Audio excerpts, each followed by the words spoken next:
Que Dios les bendiga a todos. Vamos a tocar hoy el versículo, a partir del versículo 6 de Tito, 1:6 de Tito. Vamos a recordar ayer que estuvimos tocando el 5, y dice así la palabra: por esta causa te dejé en Creta para que corrigieses lo deficiente y establecieses ancianos en cada ciudad, así como yo te mandé. Este es el versículo que tocamos ayer, poner anciano, pero el anciano en sí tiene que tener, o tiene que reunir unas condiciones, en el cual iniciamos el versículo 6 hoy, que dice así: que fuere irreprensible, marido de una sola mujer, que tenga hijos creyentes, que no estén acusados de disolución, o sea, de libertinaje, ni de rebeldía. Porque es necesario que el obispo sea irreprensible como administrador de Dios, no soberbio, no iracundo, no dado al vino, no pendenciero, no codicioso de ganancias deshonestas. Esos son los puntos, digamos, negativos que uno tiene que evitar cuando es anciano, ¿no? Que fuera irreprensible. Primeramente dice marido de una sola mujer. Y cuando dice marido de una sola mujer, recordemos que hay todo un contexto pagano en el cual se permiten más mujeres, se permite en la idolatría también, justamente cuando se habla mucho de fornicación, y vemos que viene de toda una sociedad que está propensa a esa clase de costumbres, podemos decir, ¿no? Entonces dice que el anciano que levante Tito acá tiene que ser marido de una sola mujer, como lo manda el Señor, según las creencias, según el nuevo mandato, según la ley de Dios, tiene que ser marido de una sola mujer. Y como dice, que tenga hijos creyentes, dice que no estén acusados de libertinaje, en el sentido de vivir una vida, vamos a decir, fiestera, que hacen lo que quieren. Bueno, y dice, ni de rebeldía en cuanto a la desobediencia de los padres. Entonces, cuando son rebeldes, ¿no? Ahora, nos ponemos a analizar un poquito, y la verdad que muchas veces el obispo, el pastor, el anciano, no reúnen estas condiciones. ¿Por qué? Porque puede pasar que, no hablo en el caso de marido de una sola mujer, pero en el caso de tener hijos, que tal vez estén rebeldes en el sentido de no querer asistir a la iglesia, están endurecidos un poquito en las cosas del Señor, porque la rebeldía en sí tiene todo un contexto. Acá dice la rebeldía a los padres, ¿no? O la rebeldía también puede ser al Señor, porque cuando un alma está en libertinaje, está lejos de los asuntos de Dios, justamente se encuentra en esta situación. Y vemos acá que después dice, porque es necesario que el obispo sea irreprensible, dice, como administrador de Dios. Entonces esa persona irreprensible, que no se la puede acusar de nada malo, dice acá, como administrador de Dios. Y dice, no soberbio, no altivo. Ahora, digamos, tenemos la cierta altivez, ¿no? Internamente puede ser muchas veces, pero está eso. Entonces, a ver, uno cuando empieza a meditar en la condición en que está, va a decir, entonces ninguno puede ser anciano si no reúne estos requisitos. Pero está diciendo acá, y lo tenemos que entender en este contexto, que no lo va a hacer, pero a lo que tiene que apuntar es eso. Entonces, a lo que tiene que llegar es justamente, como dice, a ser irreprensible como administrador de Dios, y que no sea soberbio, dice, que no sea soberbio. Entonces, en el sentido que se va humillando, tiene que tener como objetivo que no sea soberbio. Es verdad que en un principio tal vez se va a manifestar, pero después, a medida que se va humillando, tiene que llegar a ser irreprensible en cuanto a la soberbia. Y dice acá también la palabra no iracundo. Y bueno, como tocamos ayer, al menos yo me siento identificado con este pecado, no iracundo, porque es una cosa que me enojo enseguida, y la persona que que a veces me conoce un poquito se ríe de mí. ¿Por qué? Porque enseguida me caigo en el enojo, trato de disimular, pero mi cara me delata enseguida, mi gestualidad. Entonces es una cosa de que me tengo que humillar también, porque dice que el que apresura a enojarse, ¿qué dice? Que hará locuras. Entonces hace locura, en un momento se desata el espíritu de ira, contesta, empieza una pelea, una discusión, y bueno, puede terminar en cosas graves. Entonces no debe ser iracundo. Cuando dice no iracundo, te está mostrando lo contrario, te está mostrando que tenés que ser como manso, con espíritu de mansedumbre que tenés que corregir, ¿no? Entonces manso, la mansedumbre es una cualidad del creyente que está tomando la cruz y se deja gobernar por el Espíritu de Dios, por la voluntad del Señor. Entonces es una característica de manso. ¿Por qué? Porque va obedeciendo en todo lo que el Señor le va mostrando, va pidiendo perdón y va reconociendo sus pecados, ¿no? Después dice, no dado al vino. No dado al vino se entiende que no sea borracho. A eso es lo que se entiende acá, no dado al vino. Porque, a ver, uno puede tomar a veces un trago de vino y tal vez, qué sé yo, no sé. A mí personalmente no me gusta, no lo tomo, pero también entiendo que si una persona viene al vicio y cada comida quiere tomar una copita, entonces es muy propenso a caer, a volver al vicio. Entonces ahí está lo peligroso, entender el contexto, entender de dónde venís. Entonces más vale que si uno tenía el vicio del vino, evitarlo. Y como dice acá la palabra, no pendenciero. ¿Y pendenciero quién es? Es el que discute, el discutidor, no pendenciero. Y acá entramos unos cuantos otra vez, o entran unos cuantos, que siempre le gusta promover esa discusión. A veces comienza con chistes, ¿no? Pero después ese ambiente se va fogueando con pequeñas palabras, con pequeñas desubicaciones, podemos decirlo, y al final termina en una discusión. Y como dice la palabra también en Santiago, la lengua dice que es un miembro pequeño, pero puede encender un gran bosque, una pequeña chispa, ¿no?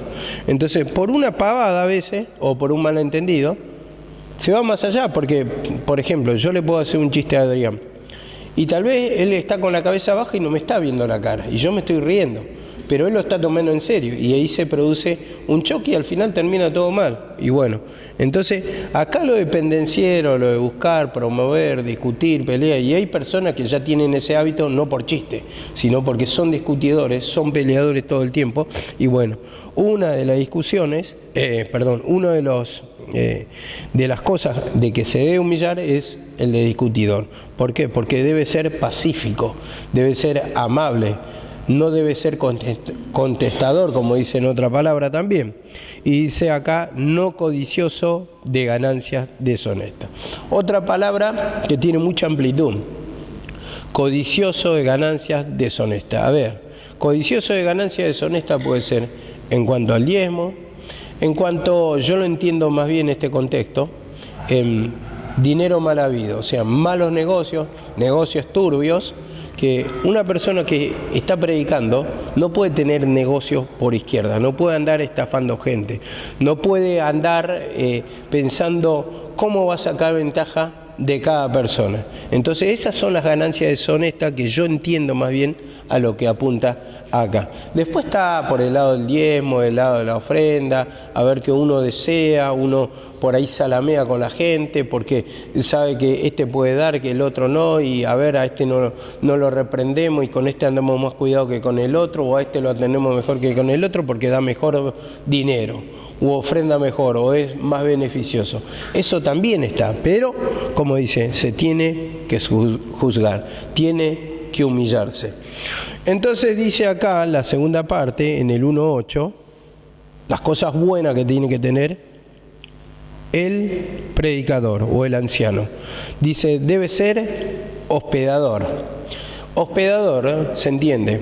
Hay otra versión que dice, tiene que estar dispuesto a recibir visitas. O sea, cuando vienen los hermanos para compartir la palabra, entonces tiene que estar dispuesto. O sea, ese es el hospedador que habla en ese tiempo, el hospedador. O sea, entonces, Vos estás haciendo reunión en tu casa, vos tenés la palabra, viene un hermano y tenés que compartir la palabra. Esto está diciendo, dispuesto a recibir visita.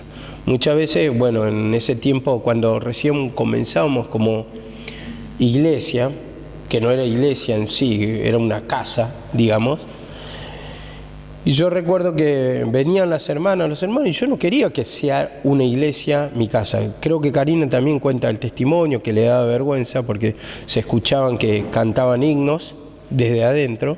Entonces la gente pasaba y miraba. Entonces, como jóvenes, como mundanos, nos provocaba vergüenza a nosotros. Bueno, no queríamos que nuestra casa sea una casa de reunión, entonces no queríamos recibir a la gente. Entonces estaba ese rechazo siempre que uno tiene un pensamiento carnal, creo que es así. Entonces vemos que la condición, dice, debe ser hospedador, dispuesto a recibir la visita, recibir gente para predicar la palabra. Amén. Después dice amante de lo bueno. Amante de lo bueno. Amante de lo bueno es abarcativa la palabra. Lo entendemos que lo bueno, como dice en Filipenses 4:8. Todo lo que es bueno, todo lo que es puro, en esto pensar. Entonces, lo bueno siempre puede ser también, explicado con hacer el bien con los semejantes. Actuar según la palabra. Entonces, amante de lo bueno. Entonces, según la regla de la palabra, me porto con mi hermano, ayudo a mi hermano, comprendo a mi hermano, oro por mi hermano, le doy la palabra a mi hermano, le doy un consejo a mi hermano, pero todo según la palabra nos movemos. Entonces ese es amante de lo bueno. Después dice sobrio, y el sobrio es, ¿cómo le podríamos decir? En tu versión, ¿cómo la tenés? Sobrio. Yo entiendo una palabra por sobrio. Disciplinado, ¿no? Sobrio. Entonces, sobrio, yo lo que entiendo es una persona equilibrada, pero la sobriedad también puede ser por despierto. Pero la persona equilibrada, vamos a tomar, es una persona que no se sale, o sea, una persona templada que fácilmente no se mueve para un lado o para el otro, o sea, no está en un momento emocional muy alegre y de repente pasa la amargura. Entonces, guarda ese equilibrio emocional. Entonces, es una persona que puede razonar o puede actuar con mejores decisiones, ¿no? Entonces, se atiene a la palabra, se maneja según la palabra y no pone emociones. Entonces, actúa según la palabra. Entonces va a tomar decisiones no por emociones. Y por emociones entiendo. Yo puedo tener afinidad con Noelia y puedo tener, por ejemplo, una división con mi hermana Verónica. Entonces, cuando vienen decisiones que básicamente tengo que tomar o tengo que decidir en una misma situación, con las dos personas actúo de manera diferente. Entonces no estoy actuando con equilibrio, con sensatez. Entonces vemos acá la palabra, tanto como actúo con mi hermana Noelia, tengo que actuar con mi hermana Verónica, si la situación es la misma, el contexto es el mismo, ¿no? Entonces vemos acá la palabra que tenemos que actuar con equilibrio, porque el desequilibrio nos lleva a actuar mal. Entonces, por ejemplo, si yo actúo, por ejemplo, con Emma, me pide un favor y voy y lo ayudo, de la misma manera que lo ayudé a él, con las ganas que lo ayudé, tengo que, por ejemplo, si Eri me pide la misma ayuda, yo también debo brindarme de la misma manera. Entonces, predispuesto siempre, por ejemplo, a actuar bien, ¿no? La otra vez vi una situación, yo no voy a dar nombre porque no acostumbro, pero por ejemplo, si Noelia, por ejemplo, si te pide ayuda, Verónica, para guardar la basura, por decir algo, ¿vos la ayudás? La ayudarías, ¿no? Ahora, por ejemplo, vos tenés divisiones conmigo y te digo, te pido una ayuda. ¿Vos me vas a ayudar o me vas a tirar la bolsa en un costado y te vas? Tenés que actuar de la misma manera. Entonces, vemos acá que muchas veces no actuamos con justicia.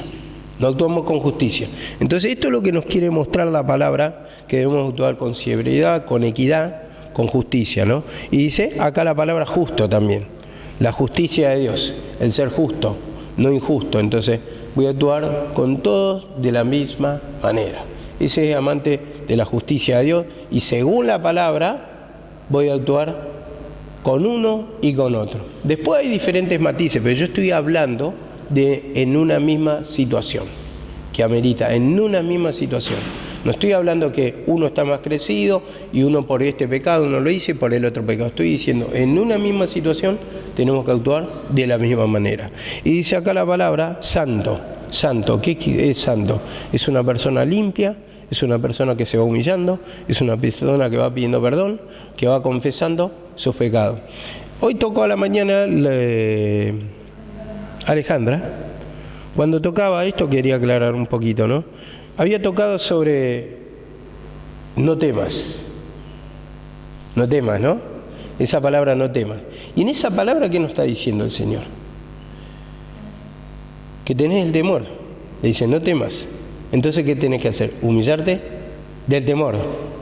No es que te está diciendo, no temas que no va a pasar nada, no pasa nada, pan comido, vos fumás. No te está diciendo eso. Te está diciendo, humillate. ¿Por qué? Porque le dice, no temas. ¿Por qué? Porque tiene el pecado de temor. Entonces, humillate ahí. Entonces, entendemos, pequeñas palabras, por interpretación, que todo lo tenemos que llevar a la cruz. A la cruz, a humillarnos, y entonces esta persona va a ser una persona santa, libre de pecado, para que se produzca el milagro, como lo hablaba en esta mañana Alejandra. Y dice, dueño de sí mismo. Dueño de sí mismo. ¿Cómo dice en esa versión? Dueño de sí mismo. Después de santo está. Al contrario, deben hacer siempre lo bueno, respecto justo a su casa, a quienes necesiten, deben pensar bien las cosas antes de hacerlas y ser justos, santos y disciplinados. Dueño de sí mismo, entonces, disciplinado. Entonces, dueño de sí mismo es cuando maneja la situación. O sea, maneja tu mente. No hay desequilibrio, no hay ese espíritu impulsivo, no hay esas decisiones que te llevan a alterarte. Entonces, podés tener dominio propio. Ese es dueño de sí mismo. Dominio propio. Entonces no te gobierna el pecado. Ahí es cuando tenés que vos tener una de estas cualidades que le pide justamente al anciano. Entonces, son muchas cosas que nos vas pidiendo el Señor, y en esas pequeñas cosas vemos que muchas veces no hay capacidad, que todavía tenemos que limpiarnos para llegar a esto, porque te está apuntando a lo que tenés que llegar. El anciano debe reunir estas condiciones, y si no las reúne debe humillarse para alcanzar todas estas condiciones que está pidiendo. Y dice acá la palabra, retenedor de la palabra fiel, tal como ha sido enseñada. Retenedor de la palabra fiel, tal como ha sido enseñada. Entonces, fielmente, o sea, cómo se predicó, así, con detalles, dice que tenés que tener o retener esa palabra, como se ha enseñado.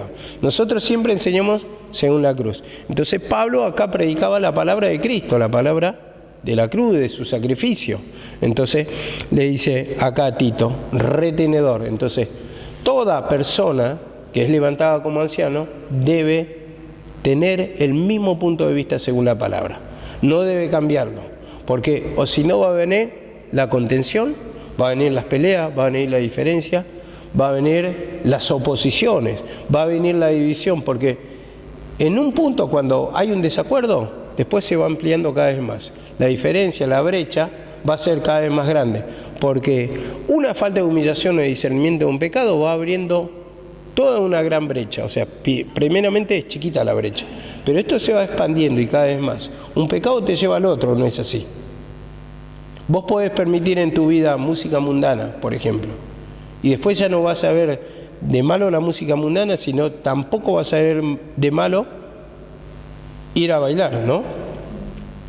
O sea, consagrarte para Satanás, vamos a decir. Y después ya no vas a ver, después de ir a bailar, no vas a ver de malo la amistad del mundo.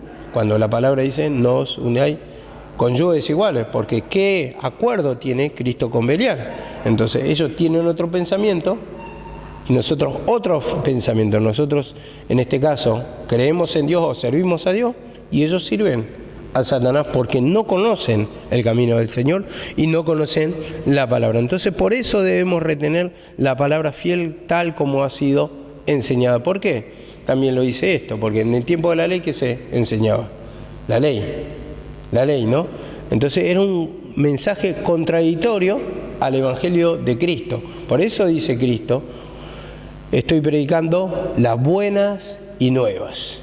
Nuevo mensaje, pero que le interpreta o le da una interpretación a toda la ley para que justamente entiendan que en el sacrificio de Cristo hay perdón de pecado. Uno confiesa, y justamente cuando Alejandra apuntaba, que me gustó mucho también, al sacrificio de Cristo, que Cristo se humilló por nosotros y después nosotros nos debemos humillar, yo entendía que también, Cristo se humilló por nosotros y triunfó en la cruz. Y dejó toda la herencia en la cruz. Por eso decía, echa mano a la vida eterna. ¿Y nosotros qué tenemos que hacer? Luchar por esa herencia que dejó Jesucristo. O sea, cuando dice echa mano, está diciendo tené fe, está diciendo humillate en la incredulidad para tomar toda la vida eterna, ese poder derramado en la cruz. Porque Cristo triunfó para dejarnos toda la herencia. Y Satanás lo que quiere robar es tu herencia. Todo lo que te pertenece por bendición. Primeramente salvación y después todo lo que viene de bendición para los hijos de Dios. Entonces, entendí ahí en esos pequeños detalles, siempre se me va abriendo un poquito más la cabeza, gracias al Señor me va dando un poquito más revelaciones, pero nosotros, o sea, el Señor peleó por nuestra salvación y nos dio salvación. Él tomó la cruz. Pero Satanás, ya tenemos la salvación, ¿no? Pero Satanás lo que quiere arrebatar es que no creamos para que esa herencia que está en la cruz del Calvario de toda nuestra bendición, no la tomemos en posesión. Y para eso nos tenemos que humillar de la duda, de la incredulidad, para que vayamos y reclamemos o tomemos nuestra parte a través de juzgarnos del pecado, de juzgarnos la incredulidad, de creer que Él nos dio la victoria en la cruz del Calvario. Entonces ahí le pedimos perdón, para que haya esa confianza, ese descanso de nuestra alma, ¿no? Dice así la palabra también, para que también puedan exhortar con sana enseñanza y convencer a los que contradicen. Para que puedan exhortar, o sea, corregir con sana enseñanza. La sana enseñanza entendemos que es la palabra de Cristo. Y dice, y convencer a los que contradicen. Entonces, ¿va a haber contradicción? Siempre hay puntos de vista diferentes, pero para esto presentamos el mensaje de Cristo. Y en este caso, acá los que contradecían eran los opositores, los que judaizantes, los que predicaban todavía la ley. Entonces, esa era la oposición. Pero si uno retiene la palabra de Cristo, es retenedor, toma la mente y estudia, o sea, la palabra de Cristo mora en abundancia, entonces va a poder convencer a la oposición, a los que predicaban en este caso la ley. Y nosotros también, cuando nos vamos adoctrinando, en este sentido vamos adquiriendo mayor conocimiento, tenemos la revelación, tenemos la convicción de que lo que conocemos lo podemos entender, comprender en su totalidad. Entonces, ¿qué va a pasar? Vamos a poder predicar para convencer a otros. Cuando no hay palabra, va a haber inseguridad. Por lo tanto, no vamos a querer entrar en una discusión que tal vez sabemos que la vamos a perder de antemano, ¿no? O sea, puntos de vista. Yo no digo una discusión por decir una pelea, una contienda. Estoy diciendo una discusión en el sentido que te preguntan y tiene otro punto de vista y vos tenés que presentar tu punto de vista y te preguntan, ¿y por qué ustedes se viven pidiendo perdón? Entonces, a partir de esa pregunta vos ya tenés con qué responder. ¿Por qué? Porque tenemos pecado. La palabra que dice, no hay hombre que siempre haga el bien y que nunca peque. Por cuanto todos pecaron, están destituidos de la gloria de Dios. Entonces entendemos, ¿quién no cometió un pecado? Dice la palabra, el que vive por la ley, entonces el que cree en la ley, entonces va a vivir por la ley, entonces va a ser condenado por la ley también. Entonces entendemos esto. El que ofendiera en un punto se hace transgresor de toda la ley. Entonces, ¿por qué? Porque la misma palabra y la misma ley dice que si creemos en la ley, por la ley vamos a vivir. Entonces, ¿vamos a ofender en un punto? Sí. ¿Por qué? Porque tenemos la naturaleza satánica. Entonces, ¿quién no mintió? ¿Qué dice la palabra, por ejemplo, el primer mandamiento? Amarás a tu Dios de todo tu corazón. Sí. No tendrás dioses ajenos, también dice, ¿no? Entonces, ahí entra la idolatría y todo. ¿Pero amamos realmente al Señor con todo nuestro corazón? ¿O tenemos cosas que están en primer lugar? Y la idolatría, como es abarcativa, idolatría, entonces, no solamente en los ídolos, como conocemos, la idolatría, el paganismo y todo eso, sino la idolatría ya está en nuestra cabeza cuando amamos las cosas que nos da la idolatría, en este caso Satanás. Y Satanás te ofrece un abanico tan amplio de pecados que ahí ya caemos en condenación. ¿Qué dice la palabra? No adulterarás. ¿Pero qué dijo Jesús?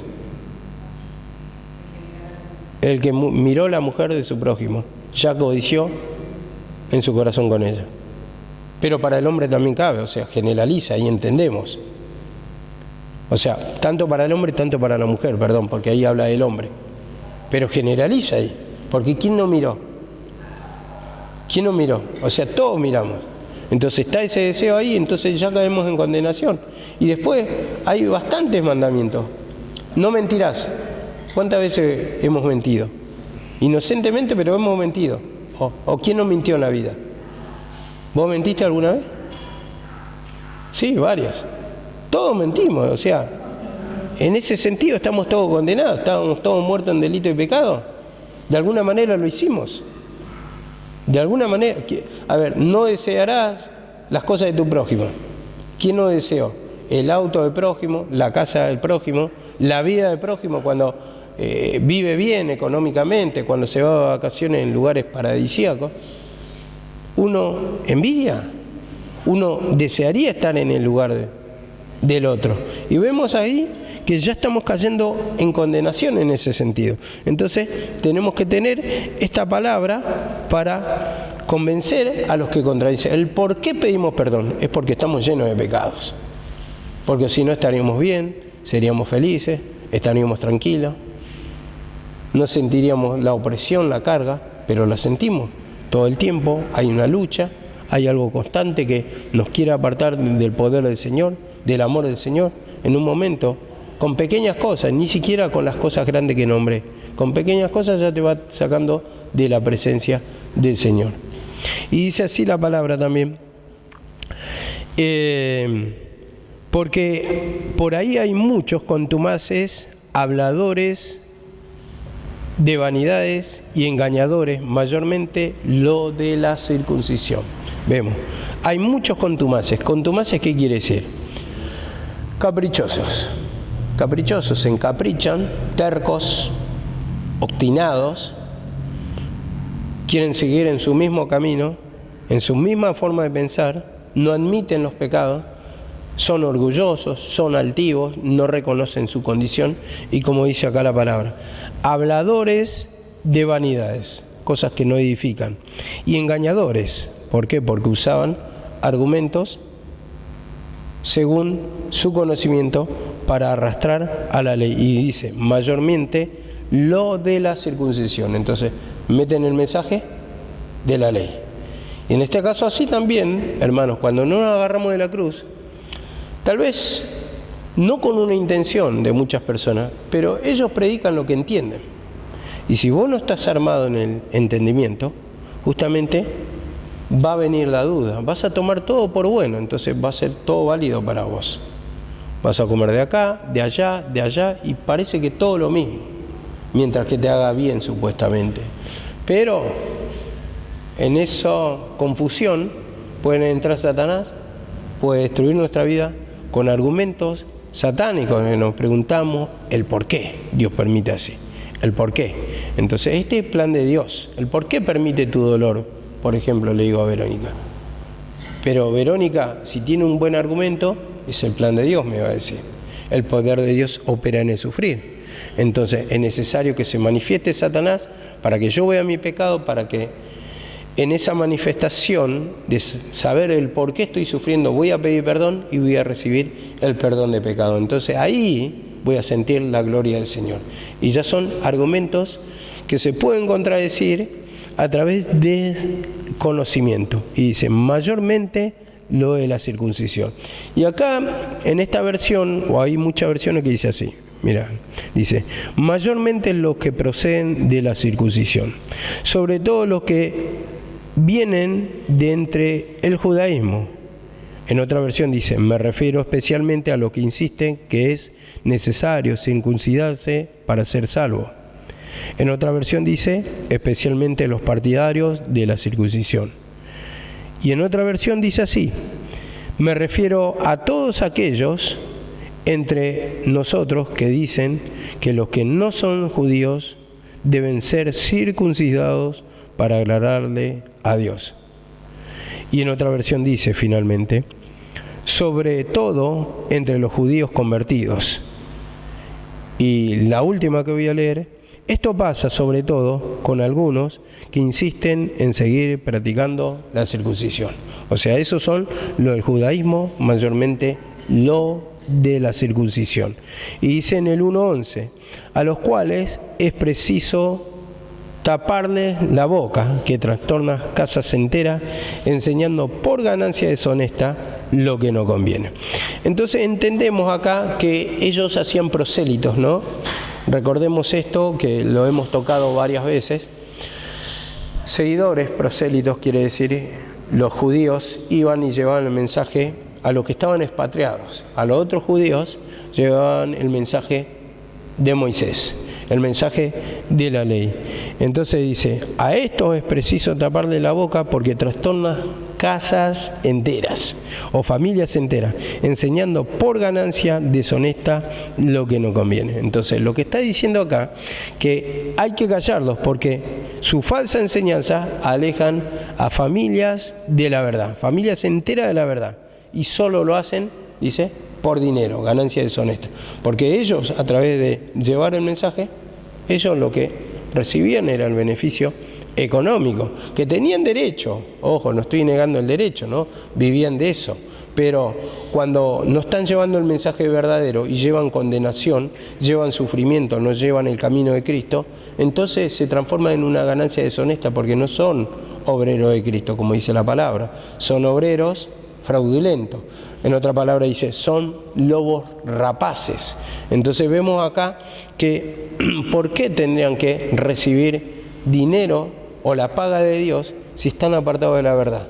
Porque dice, cuando ustedes hacen un prosélito, lo hacen o lo condenan 2 veces más que ustedes o algo así. Reciben doble condenación. Dice, y lo hacen hijo del infierno, algo así dice el versículo. La cuestión es que, ¿por qué? Porque le confirma que el mensaje de Moisés tiene que seguir cumpliéndolo, pero está negando el mensaje de Cristo. Entonces caen en condenación porque la palabra dice que tenemos que creer en Jesucristo.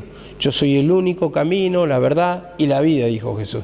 Entonces tenemos el Evangelio, tenemos la palabra de Cristo, entonces eso es lo que le va a libertar a la gente del sufrimiento, de la opresión, de la carga. Ya no la ley ya pasó, le está diciendo.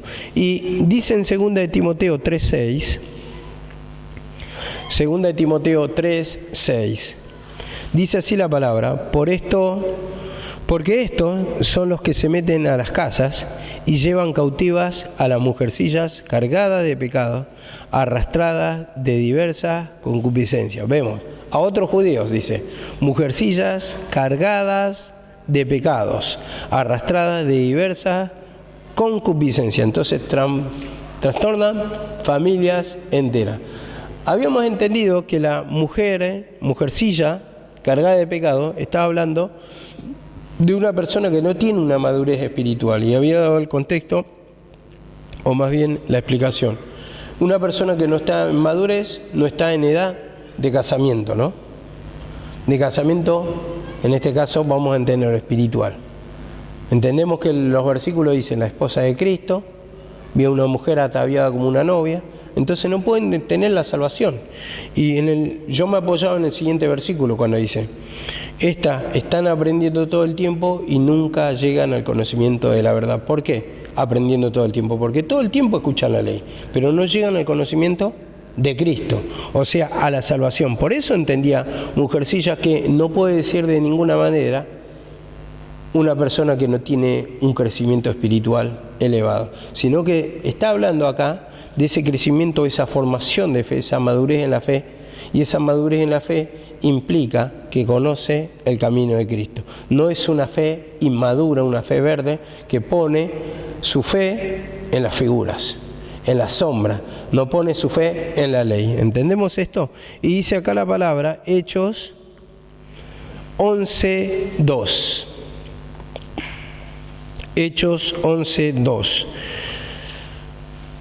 Dice acá la palabra, y cuando Pedro subió a Jerusalén, disputaban con él los que eran de la circuncisión. Esto lo toqué brevemente ayer.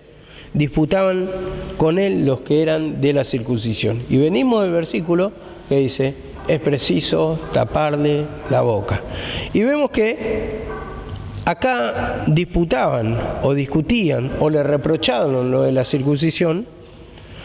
Y dice en el 3, diciendo, ¿por qué has entrado en casa de hombres incircuncisos y has comido con ellos? Vemos la oposición que le dice, o lo de la circuncisión que le dice, o lo judaizante que le dice. ¿Por qué has entrado en la casa de los gentiles? Personas que no, al menos estaban mal vistas en la sociedad judía juntarse con ellos. Juntarse con esta clase de personas. Lo consideraban inmundo, lo consideraban que personas que no eran idólatras, no eran merecedoras de la bondad del Señor, de la misericordia del Señor. Por lo tanto, no tenían esa unión. Vemos que todo esto viene del Antiguo Testamento. ¿Por qué? Porque prohibía también tener amistad para que no adquieran la costumbre de los pueblos paganos. Pero ahora vino a morir Cristo, y Cristo también le da esa posibilidad a los judíos para que prediquen la palabra de Jesucristo. Y para predicar la palabra de Jesucristo, ¿a quién tiene que ir? A los gentiles. Por lo tanto, se podían juntar para predicar la palabra.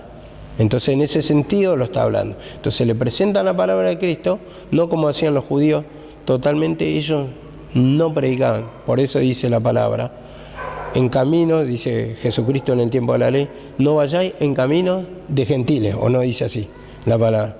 Entonces tenían que ir a los judíos otra vez. Entonces todavía no se presentaba la oportunidad para los judíos. Y a partir de la muerte de Cristo, dice que no hay judío, no hay hombre ni mujer, judío, ni bárbaro, ni griego, ni escita, y bueno, y va nombrando distintos contrastes, pero que el Señor le da oportunidad a todos. Y vemos que dice acá, finalmente en el 18, mirá cómo lo explica a Pedro, porque no se juntaban, es verdad, y esto es lo que le reprocharon, pero Pedro le dice, eso ya pasó, eso no es así. Entonces le explica toda la conversión, toda la visión, el por qué fue a la casa de esta persona, y dice que estando en la casa de esta persona, el centurión, dice que oraron y cayó el Espíritu Santo y recibieron la lengua, y le va explicando todo. Y en el 18 dice, entonces, oídas estas cosas, callaron, dice, lo de la oposición, los judaizantes, y glorificaron a Dios diciendo, de manera que también los gentiles ha dado Dios arrepentimiento para vida. Entonces, ha dado arrepentimiento para vida. Finalmente lo glorificaron. Y esto es taparle la boca porque no tenían argumento. Entonces se vieron en este testimonio que tenían un error. Ellos se dieron cuenta. Entonces callaron a sus argumentos y le dieron la gloria a Dios. Entonces vemos acá la palabra como ese tapar la boca implica varias cosas. Que vos cuando tenés argumento podés invalidar el error y tal vez le podés hacer dar cuenta de ese error para que se arrepienta y para que glorifique a Dios. En este caso, el desenlace fue ese.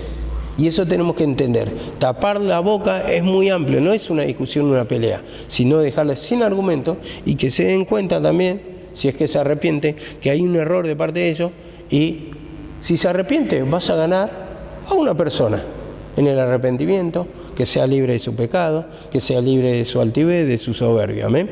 Y dice acá la palabra en primera de Timoteo, Primera de Timoteo 1:6.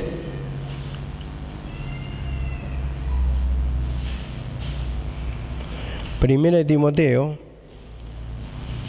1:5, voy a leer 6. 6 es exactamente, dice así la palabra. Pues el propósito de este mandamiento es el amor nacido de corazón limpio y de buena conciencia y de fe no fingida. Es el mandamiento, dice, el propósito de este mandamiento es el amor nacido de corazón limpio. Vemos, amor, ¿cuál es?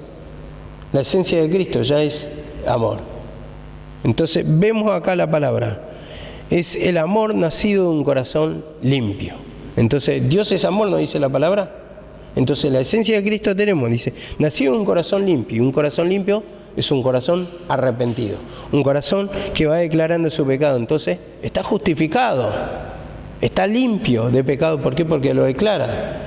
Se va limpiando de estas cosas, se va santificando, se va purificando, y como dice acá, y de buena conciencia, o sea, no hace nada con mala intención, tiene una conciencia limpia, y dice, y de fe no fingida. ¿Por qué? Porque esto era lo que hacían los fariseos. Fe fingida, no había una fe genuina, había un fingimiento. ¿Por qué? Porque no sentían lo que estaban predicando. Entonces ellos estaban llenos de pecado y lo que sentían era otra cosa por dentro, pero ellos predicaban la palabra de Dios, pero esta palabra de Dios no la sentían, no eran libres, no tenían salvación, no tenían la esencia de Dios, y por el contrario eran perseguidores de los que estaban en el camino de Cristo. ¿Cómo lo dijo Jesucristo? Si ustedes fueran hijos de Abraham, dice, me amaríais. Me amaría, dice. Si son hijos de Dios, me amarían. Si creen en Abraham, me amarían. Si creen en Dios, me amarían. Pero por el contrario, no lo querían. Entonces, todo lo que predicaban al final se caía a pedazos, porque no lo sentían. Y como dice acá, de fe no fingida, de los cuales cosas desviándose algunos, se apartaron a vana palabrería. Entonces se desviaron. ¿Por qué? Porque no había corazón limpio, no había un alma limpia, una conciencia limpia, la fe tampoco estaba formada.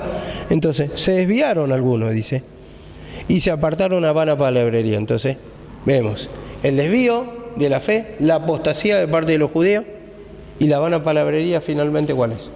Es la ley. Lo que queda, la ley, ya no tiene poder. Y dice así la palabra, queriendo ser doctores de la ley, conocedores de la ley, especialistas de la ley, doctos de la ley, sin entender ni lo que hablan ni lo que afirman. ¿Por qué? Porque ellos simplemente cumplían, pero no sabían ni por qué lo hacían, porque era figura. Vemos acá, justamente era sombra del ministerio de la piedad.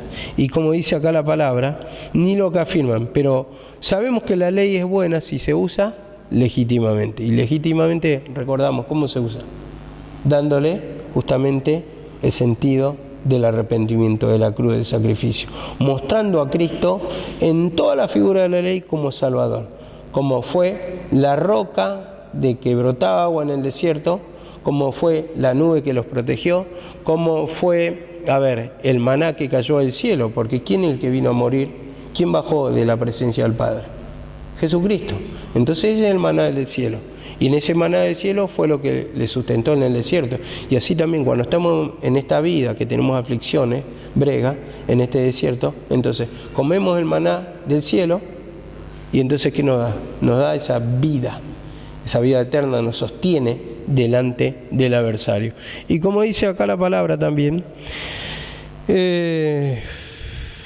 conociendo esto, que la ley es buena, que la ley, no fue dada para el justo, sino para los transgresores y desobedientes, para los impíos y pecadores, para irreverentes y profanos, y para los parricidas, matricidas y para los homicidas. Vemos acá la palabra, no fue dada para el justo.